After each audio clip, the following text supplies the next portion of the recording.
ब्राह्मण यदि अपेय पी ले, मद्यपान कर ले तो उसका प्रायश्चित। और ये नशा कहां से शुरू होता है?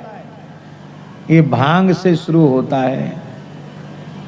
और भांग तो सीधे शंकर जी की दुहाई हम लोग देते हैं, अरे महाराज भोले बाबा को बहुत प्रिय है। और देखो पंडित लोग जब अभिषेक कराते हैं, ओम मां विजयन धनु कप्रदिनो, बोले देखो मंत्र लिखा है विजयन धनु, इससे भांग अर्पित करते शंकर जी को।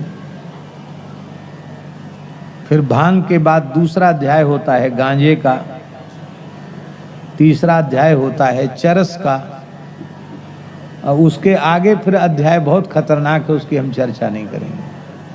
फिर बहुत सूंघने वाली चीज, जाने कैसी कैसी गंदी से गंदी चीजें, उनका नशा होता है। और फिर इंजेक्शन लोग लगाने लग जाते हैं, नशे की गोलियां खाने लग जाते हैं। इतना ही नहीं, अशुद्ध वस्तु पीने लग जाते हैं। शंकर जी की दुहाई दे के आप गांजा भांग का सेवन करते हैं तो शंकर जी को केवल उतने के लिए ही प्रमाण मानते हैं। अच्छी बात है। शंकर जी ने कालकूट विष पी लिया था, आप थोड़ा पी के देखिए। शंकर जी तो कालकूट विष पीकर नीलकंठ हो गए, आप थोड़ा पी के देखिए, कोई कंठ नहीं रह जाओगे। हाँ, शंकर जी तो नीलकंठ हो गए, तुम कोई कंठ नहीं रह जाओगे। इसलिए भागवत जी में स्पष्ट लिखा है, ईश्वराणाम वचस सत्यम तथैवा चरितं क्वचित। जो ईश्वर कोटि के महापुरुष होते हैं उनका आचरण सामान्य लोगों के लिए अनुकरणीय नहीं होता है। जरत सकल सुर वृंद विषम गरल जेहि पान किय, तेहि न भजसि मति मंद, को कृपालु शंकर सरिस। बोलो नीलकंठ भगवान की जय।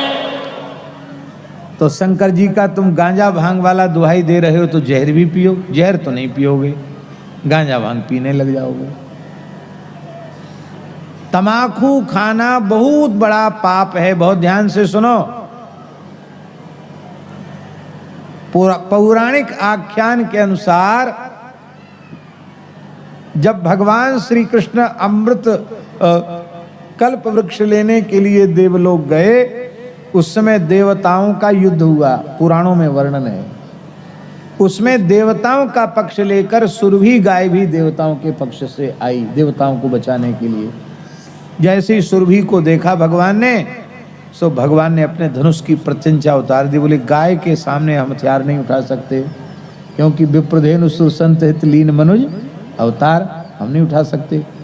गरुड़ जी को बड़ा गुस्सा आया कि भगवान तो गौ ब्राह्मण के लिए अवतार लेते हैं, और ये सुरभि गैया, ये देवता रोए गए तो इनके पक्ष में आके खड़ी हो गई। तो ये भगे तब देवता भगे यहाँ से। तो गरुड़ जी ने धीरे से सुरभि को अपने पंख से स्पर्श किया, उससे सुरभि को कुछ चोट आई और उसके शरीर से जो रक्त के कण धरती पर गिरे, उससे तंबाकू उत्पन्न हो गए।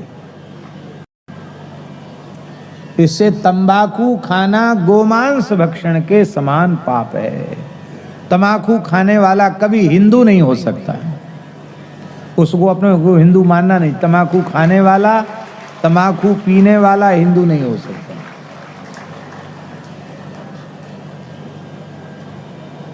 मंत्र सिद्धि नहीं होगी तंबाकू वाले। पता नहीं कहाँ का श्लोक है, पर धर्म संघ वाले गुरुजी कहते थे कि तंबाकू खाने वाले अथवा तंबाकू पीने वाले ब्राह्मण को दान देने वाला भी नरक जाता है। धूम्रपान रतम विप्रम यस्तु दानम प्रयच्छति, और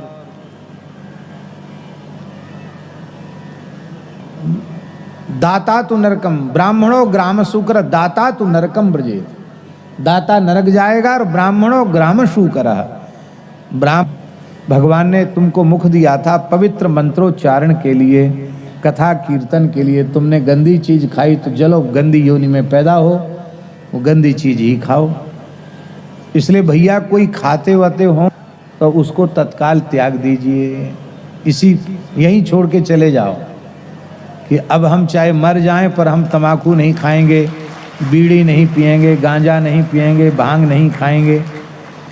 क्योंकि ये व्यसन भी हमारा जीवन में, जड़ी बूटी खा लेते हैं, बहुत बढ़िया भगवान का ध्यान लग जाता, हमारी एकदम धुन लग जाती है, लौ लग जाती है भगवान। बहुत से लोग कहते हैं ऐसा, और विशेषकर तो अन्यथा नहीं माने त्यागी तपस्वी लोग कहते अरे महाराज जी क्या कहना, एक चिलम लगाओ बस सीधी लौ राम जी में लग जाती है।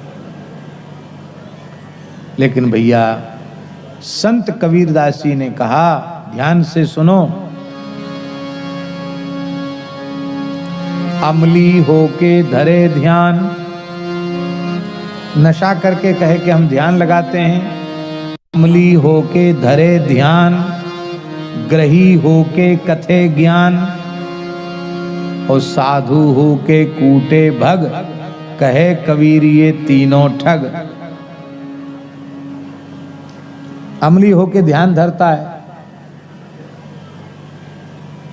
नशा करके समाधि लगाता है, अमली होके धरे ध्यान और खुद लड़के बच्चे पैदा करने में लगा है और ज्ञान वैराग्य का उच्च कोटि का वर्णन कर रहा है, ग्रही होके कथे ज्ञान, और साधु होके कूटे भग, साधु होकर स्त्री का स्पर्श करता है, स्त्री संग करता है, तो कहे कबीर ये तीनों ठग। इन तीनों को ठग समझना चाहिए, इनको उत्तम नहीं मानना चाहिए। तो अमल जीवन में केवल कथा कीर्तन का अमल हो, सत्संग का अमल हो, और कोई व्यसन जीवन में होना नहीं चाहिए। हमारे महाराज जी बताते थे, भक्तमाली जी महाराज, कि अंग्रेजी शासन के काल की बात, बोले पहले तो हिंदू तमाकू की खेती नहीं करते थे, मुसलमान ही तमाकू की खेती करते थे किसी काल में, हिंदू खेती नहीं करते थे। हैं? हाँ जी,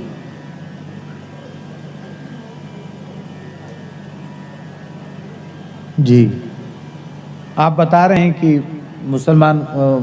मुसलमानों के द्वारा खेती होती थी, आपको पूर्व की स्मृति है, उसके आधार पे आप बता रहे हैं।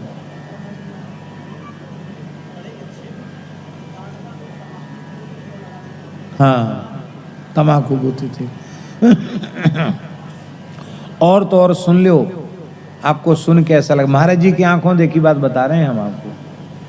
तम्बाकू के जब वो पत्ते पक जाते हैं तो उसको सुखाया जाता है, तो उसको सुखाते थे, और महाराज जी कहते हैं हमने आंखों से देखी हुई बात बता रहे हैं।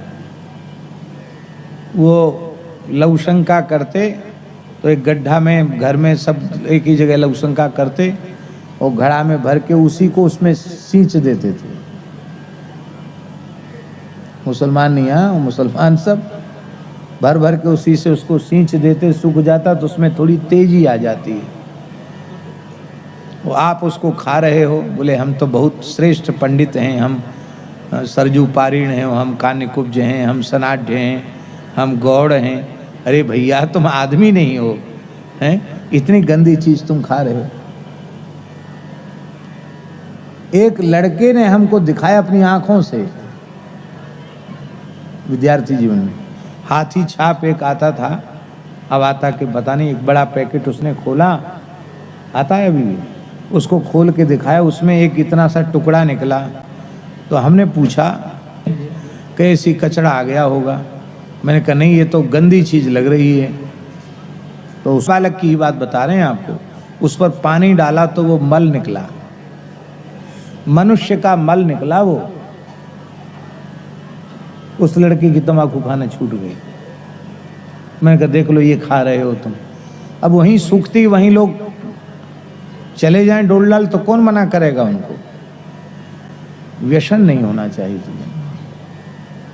वैष्णव का धर्म क्या है पुरुषोत्तम दास जी, जो वस्तु भगवान को भोग नहीं लग सकती है उसे आहार के रूप में नहीं लेना, भगवत प्रसाद का ही सेवन करना, चाहे अन्न हो जल हो। किसी भी भगवान के मंदिर में प्याज, लहसुन, गांजा, भांग, तमाकू, अफीम, इसका भोग कहीं लगते सुना है आपने, देखा है? जब भगवान ग्रहण नहीं करते तो हम भगवान कार्य करें। इसलिए इन वस्तुओं का